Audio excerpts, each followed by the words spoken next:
Trying to keep up with California's gun laws can feel like trying to hit a moving target. I mean, on one hand, you have Sacramento passing some of the toughest new restrictions in the entire country.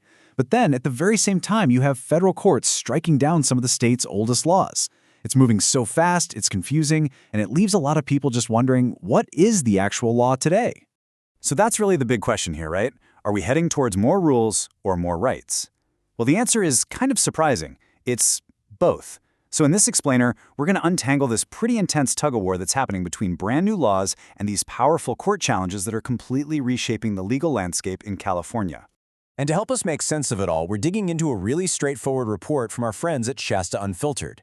They do a fantastic job covering news in the North State, and their breakdown is pretty much the foundation for everything you're about to see.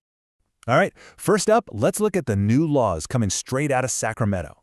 A lot of these are set to kick in pretty soon, starting in 2026. This first one is a biggie.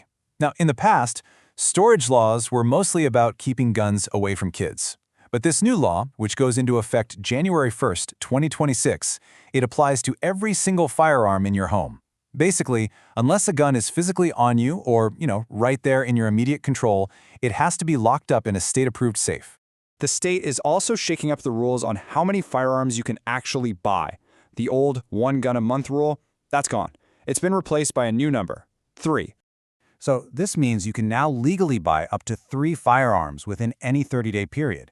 And what's interesting is that this same law also opens up a narrow path for some non-residents, people who travel to California a lot, to get a state concealed carry permit, as long as they go through all the same tough background checks. Oh, but they didn't stop there. They're also banning certain pistols that they say can be easily converted to be fully automatic.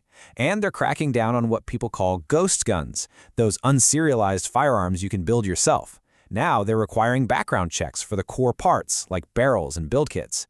And on top of all that, a new 11% tax on all gun and ammunition sales is coming, and that money is set to fund violence prevention programs. Okay, so that's the legislature. Now let's flip to the other side of the coin, the courts. See, after a major Supreme Court decision back in 2022, federal judges are taking a hard new look at California's existing laws, and boy, are the results shaking things up. This table right here shows you just how messy it all is. For instance, you've got a court that struck down the state's open carry ban, but, and this is a big but, that decision is on hold while the state appeals. Then, a different court upheld the ban on magazines that hold more than 10 rounds. And then a third ruling struck down ammo background checks, but that one is also probably paused. It's a very mixed bag, and as you're about to see, struck down doesn't always mean the law is actually gone. This is such a critical point to understand about that open carry case. You might see headlines that say the ban is unconstitutional, but the state's appeal basically hit the pause button on that ruling. So what that means for you right now on the street is that nothing has changed. The ban is still fully in effect across most of California. Now, the whole situation with these so-called large-capacity magazines is a lot more clear-cut. The Ninth Circuit Court of Appeals upheld California's ban. So that's it. The law stands. You cannot legally buy, sell, or own magazines that hold more than 10 rounds in the state, period. Okay, the most confusing piece of this puzzle right now has to be the ammunition background checks.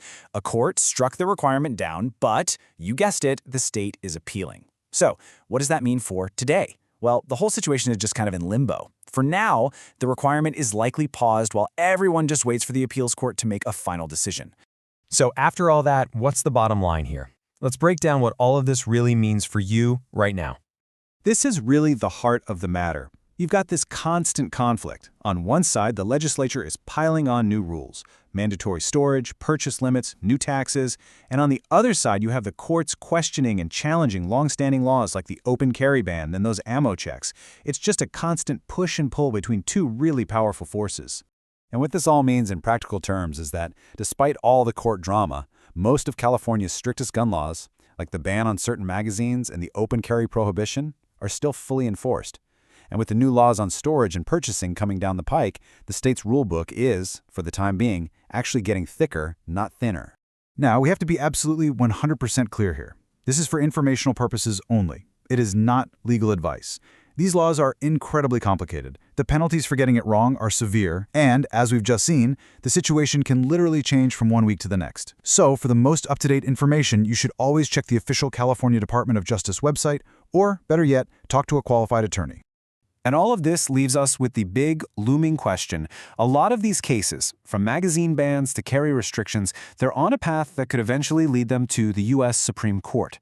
And if the highest court in the land decides to step in, well, the entire landscape could change dramatically. The tug of war is definitely not over, and for now, nobody knows for sure which way that pendulum will swing next.